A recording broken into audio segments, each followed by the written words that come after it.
Hi, this is Carole Baskin, and this is Cat Chat 22. Unfortunately, my guest was not able to join me today, so this will be a much shorter version of Cat Chat. We had an awful lot going on here at the sanctuary as well, with the new rescue of Reise, the Cougar, and a recent rescue of a Bobcat who was hanging in a fence on in a neighborhood. And then today, Precious, the Bobcat, who is 21 years old, needed to go in to see the vet. So I'll give you a little update on Precious and then play you the video and the slideshow on the other two things that are going on. Precious, the Bobcat, like I said, is 21 years old. She's been with us her entire life, and she has gotten creakier and creakier in her old age. She is fully clawed, and what happens is her claws tend to grow all the way around and start to grow into her pads. So last year, we got her into a squeeze cage, and Dr. Justin Borstein climbed underneath her and trimmed her nails. If you go to bigcattv.com, you'll see the video that we did of that. It was pretty amazing, but it was pretty difficult as well, and we really needed to get a better assessment of her overall health, draw some blood, see if there was anything that we could do for her joints. She's already getting joint supplements, but we wanted to see if there was anything more that we could do for her. So today she was easily caught, amazingly easily caught, because it was pouring down rain, and Jamie and Gail went in there to catch her, and Gail said, let me just put the net over the hole of her den so that she doesn't come running out. And as soon as she did that, she came running out right into the net. So it was really easy to catch her and take her in to see Dr. Wynn today. The test results show that she is in final stages of kidney failure, which we would have expected, but she's still eating fine and drinking a lot, as they do when they're in kidney failure. But as long as she seems to be pain-free, we will just accommodate her, and then when things get bad, we will make it easy for her to pass on to the next life. They trimmed her claws, and she had 2 bad teeth that needed to be pulled, so she'll probably even be happier about eating now that she doesn't have those bad teeth. Also, I was really excited today. The Big Cat Coalition, which is an organization of huge animal welfare groups such as the Humane Society of the United States, the International Fund for Animal Welfare, Born Free, World Wildlife Fund, Animal Legal Defense Fund, the Global Federation of Animal Sanctuaries, and a number of other nonprofit groups have all been sending out alerts about the cub petting petition that is currently pending before USDA. The deadline to be able to answer or to leave comments on how you feel about cubs being ripped from their mothers and pimped out is going to be October the 4th, I believe. So the Humane Society of the United States just sent out their alert today. Right now we have about 9,600 comments, and most of those are in favor of ending these cub petting, cub handling, cub swimming operations that lead to so much abuse. So it's been wonderful that people have turned out en masse to do that, and I bet tomorrow that number is going to be probably triple that because of the Humane Society's alert going out. So I'm going to try something I've never done before and bring up the video. A call came in about a bobcat who was stranded in a fence in Land O'Lakes. The owner was quite distraught and said that he had called Animal Services, who came out onto the scene and said that bobcats are not native to Florida and that the cat would have to be killed. He said that wasn't going to happen on his property and called Big Cat Rescue. Jamie, Veronica, Dr. Justin Borstein, Chris Poole, and I all rushed to the scene and met the control officer there in the backyard of these people's home. If you look at the fence in the background, just to the right of those bushes, you can see the outline of the bobcat, who is hanging from one back toe. The animal control officer had tried to catch the cat with a snare pole, but the cat was thrashing about and really got tangled up badly in the wire. So we decided we would have to sedate the cat in order to not do any further damage. This young male bobcat was really worked up, so the sedation did not work, and we ended up having to sedate him a second time with a blowpipe. The bobcat looked like he was asleep, but when Dr. Justin touched him with the snare pole, he lifted his head again, so he decided to try and hand inject him with a third and lesser dose. It looked like it worked, so we all rushed in with the squeeze cage and nets to be able to lift the bobcat up over the fence and into the carrier, after cutting his foot free from the fence. It was such a difficult decision to make to sedate him that third time because we were so afraid of the chemicals building up in his system and killing him, and yet at the same time there was just no way that we could release him from the fence and take a chance of him running off into the woods with this metal tied into his toe, or worse yet, ending up running out into traffic. If he had all of this sedation in his system and passed out near water, he could drown. There was just so many bad things that could happen. So here you see Jamie going up and checking again, and this time it looks like he's asleep. He's face down in the grass. So again, we all rush into play to try and get him untangled from the fence. Here you can see how his toe is just helplessly tied into the knot of the hog wire fence. But I'll be danged if that cat didn't lift up his head again and warn us all back off of him. So the control officer put the noose around the cat's neck to try and hold him in place. He tried to get it around the chest, but the cat was not having any part of that. So I climbed over to the opposite side of the fence where the bobcat was, and Jamie, right here in the red gloves, is trying to very carefully untangle all of the vines, the wrapped up fencing, and she took some bolt cutters to cut the fencing away from his foot, but it was still twisted so tightly into the toe that we actually had to take that piece of fencing with us. From the other side of the fence, I couldn't film it because I was doing it, but I grabbed the cat by the scruff of the neck and put him into the net, which they lifted over the fence, and then pushed him into the squeeze cage. And here you can see the metal that was tied into his toe. Jamie is trying to get that unwrapped from the net so that we can shut the door on the squeeze cage.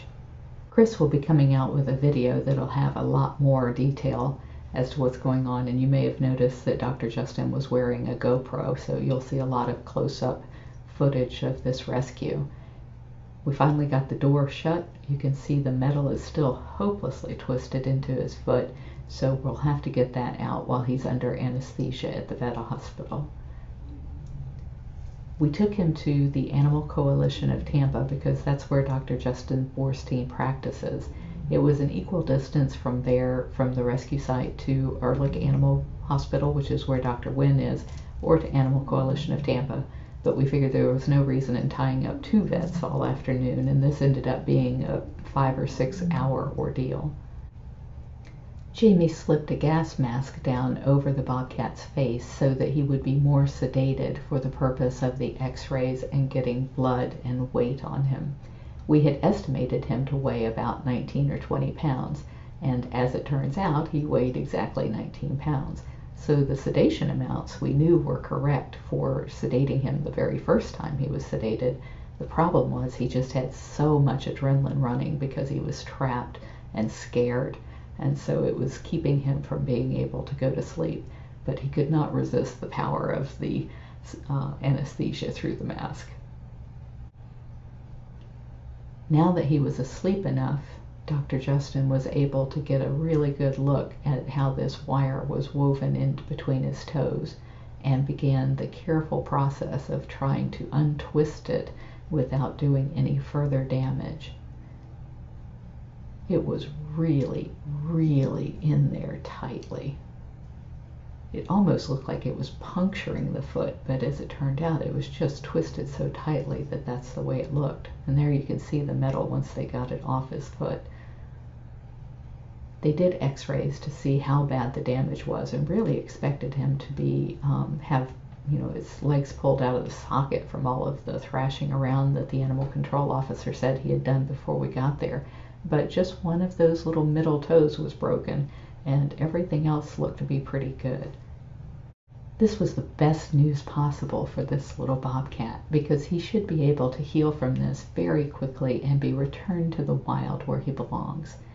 He'll be in the cat hospital for a couple of days getting pain management, and you can actually check in on him and watch his recovery on ustream.tv/channel/Big Cat Hospital. Thank you very much for all that you do to make it possible for us to help little bobcats like him. And also thank you for being so tolerant of me trying to learn these new features in Google Hangout. All right. We have been calling him Fencer since he was caught in the fence, for lack of a better name, and hopefully he won't be with us very long. We should be able to release him pretty quickly. He and both Precious are in the cat hospital right now. They are in different rooms, but they can probably hear each other through the door. So it'll be interesting to see if there's any bobcat discussions going on in there. We have a webcam set up on him to make sure that he doesn't start beating himself against the walls or anything. And you can watch that on ustream.tv/channel/Big Cat Hospital. I met Dirk, the founder of the South Florida Wildlife Rehabilitation Center, when my husband and I, Howie, traveled down to South Florida after receiving a letter from Dirk. He was in the hospital at the time and said that he had had a heart attack trying to clean up after one of the hurricanes that had just blown through. It had taken down his fences, had a lot of trees down on his cages, and so we sent our volunteers down there with loads of food because he lost his freezer as well, and they did the help to put the perimeter fence back up and cut the trees off of the cages and get everything back up and running for Dirk. I didn't hear from him again for many years until a couple of years ago one of his volunteers contacted me and said that she was trying to do some social networking to help Dirk raise more money for the sanctuary because finances had always been really tough there. I helped her out the best I could and didn't hear from her for another couple of years. And then she contacted me again to say that Dirk was in the hospital and terminal with cancer now and needed to place the cats. These photos that you've been seeing are from the facility down at South Florida Wildlife Rehab Center, and most of them are of a cougar named Reise. The reason they are operating on her paw is because she had originally been bred in Texas. Someone had botched a declaw job on her, and she had been sold to a private owner in New York who ended up losing her and got a $500 fine for the abuses she was subjected to before she ended up at the sanctuary down in South Florida. Reise is a German word meaning journey, and she has certainly journeyed across country and now is coming to Big Cat Rescue to live out the rest of her life. Reise is thought to be 18 or 19 years old, and nobody is entirely sure because records are lacking in most of these places, as you might could imagine. Among the rescue team were our president, Jamie Veronica, her husband and our volunteer vet, Dr. Justin Borstein, and Gail Ingham, our operations manager, and Willow Hecht, our education director. These photos were taken of some of the cats who were still left at the facility. There are two small cougars that are supposedly going to Flamingo Gardens that you see here, and they just haven't picked them up yet. There was only one animal left on the property that nobody wanted to take, and that was Reise the cougar, because the botched declaw job has resulted in these claws growing back in ways that require her to be frequently sedated and the nails trimmed back. At her advanced age, I'm not sure whether or not we could do the kind of work necessary to fix the problem for good, or if we will have to continue to sedate and file her claws. We hooked up our transport cage full of hay, and you can see Jamie on the left and Gail on the right. They are strapping this in place and patching around the door to the cage. Reise lives in that bird cage back behind there on the back left. It's a concrete pad. I'm guessing it to be about 10 feet by 20 feet, and it has a metal roof and this little wooden den box for a shelter.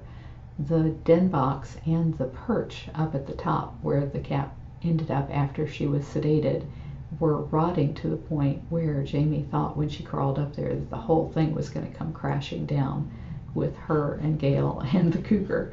But they did manage to get Reise into our sling and carry her down the steps into the cage, where she was weighed and had some blood work done and a general overall checkup to make sure that she was okay to travel. It's always dangerous to sedate an animal, but they had been trying for hours to get her to go into the transport, tried by luring her with food, and she just wasn't having any part of it. The problem with sedating an exotic cat is that they often react very badly to it. Sometimes they will die under anesthesia. Sometimes as they are waking up, they suffer from hyperthyroidism, where instead of being too cold as you would think of in hyperthyroidism, hypothyroidism is where they become too hot and you just cannot cool them down fast enough and they just cook alive. The other reason is because the sedation drugs build up in their kidneys, and cats usually tend to die from renal failure, and my guess is that it is because of all of the toxins that their kidneys have had to filter over the lifespan. So if there's any way we can get away with transporting an animal and not sedating it, we do that. Here you can see her claws growing back in again. There's just a huge ticking time bomb out there because there are so many facilities in the United States that are way overloaded with big cats and bears and primates. A lot of these sanctuaries, even places that are really trying hard to be sanctuaries despite some of the conditions that you saw in the earlier part of this video, when those founders die, there's almost never anybody in place to take over and run the facility. In this case, the volunteers did the very best that they could to continue to provide for the animals, but it's extremely rare that any facility outlives its original founders. There's a place in North Carolina, the Carolina Tiger Rescue, which is the only place that I know of that has survived the death of the original founder and managed to put in place a CEO and a board who have continued to be able to operate the sanctuary. In fact, they operate it far better than the previous owner did, I think. But that is just so rare. Now you can see they are giving her fluids. As you may have seen earlier, her water bowl was pretty disgusting, so they wanted to make sure that she had plenty of fluids on board and are giving her one last check before putting her into the trailer. She was awake by the time they put her in the trailer because we won't leave the property until she's fully awake. And we also have a camera system hooked up in the back end of the trailer that we can see from the front end up in the truck. That way we can make sure that the cat isn't flipping out back there and is doing well for the long travel back to Tampa. It was about 4.5 hours to bring her back to the sanctuary. When she got back to the sanctuary at Big Cat Rescue, we had this cage set up for her, and the Hollies had built her some ramps so it would be easy for her to get up on top of her den. It was almost dark as they were coming in, so I apologize for the quality of these photos. It's actually amazing to me that these came out as well as they did, because we hardly had any light when they arrived, which was like around 7 o'clock, I think. When we built Big Cat Rescue, we had no intention of it becoming what it is today, and so the cages were often not built in such a way that made it easy to get transports up to them. And it took a lot of finagling to get this thing up to the double door, where we could then patch in around the door with pieces of scrap metal. And then when we opened the guillotine door, she would be able to step out into the safety entrance and then into her double enclosure. This used to be Rain Dance the Bobcat's enclosure, and it's a little bit small, I think, for a cougar, but this old gal is so old and so arthritic that I think it's probably all the space that she's likely to use. We moved Rain Dance across the street where she's with some other bobcats, and Reise here will be right next door to some of our other cougars. So that makes it easier on the cleaners to have cats of a certain size together because of our shirt system and who is allowed to work with different cats. But it's also a lot more interesting for the cougars to be around more of their kind and the bobcats to be around more of their own kind. On the far side of the cage there, you can see I'm talking to the press. We had a good turnout for this, and Jamie was holding this extremely heavy door up, waiting for Reise to step down out of the enclosure of her own volition. It's my understanding that Reise had been at the South Florida Wildlife Rescue Center for 15 years, and during that time she was kept in a small concrete cell. I don't know what her life was like in New York, but most people who have these cats in their backyards keep them on concrete pads. They think they're going to raise these animals in the house to be house pets, and they spray bucket loads of urine, so nobody is ready for the kind of damage that these guys can do spraying the walls. They end up being relegated to little backyard cages, and the concrete floors just make it easier for the owner to just spray off the poop every day. This might be the first time that Reise has ever actually laid on the soft earth, and she seemed to really dig it. Here's Reise the next day getting her first enrichment, and she just loves it. Thank you everybody who made her rescue possible. Be sure to subscribe to bigcattv.com to see the actual rescue video of Reise the cougar. So, thank you very much to everybody who is here wanting to absolutely spoil Reise, and for everybody who provides such wonderful care to the other exotic cats here as well. There have been some really cool things going on lately at the sanctuary. We were featured on Nightline. They did a piece on people buying hybrid cats, and they used an awful lot of footage of your favorite cats out here and let us talk about why that is such a bad idea. Also, the Ledger just came out with a great article where they actually talked about the important issues, which are these bills that will ban the private possession of wild animals as pets. And Fox 13 just did another shorter piece about the same issues. So it's nice that they are picking up on some of the things that are really important.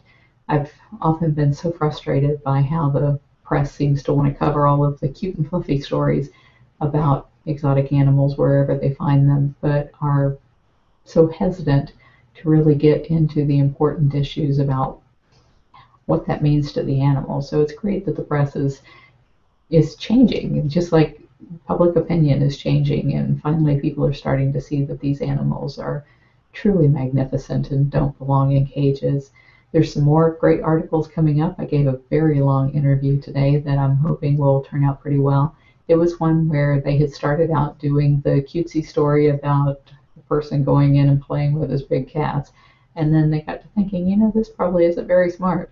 And so they started asking around, and hopefully they will present some of the facts that I gave them that will verify that hunch that they had that it's not a good idea to interact with big cats.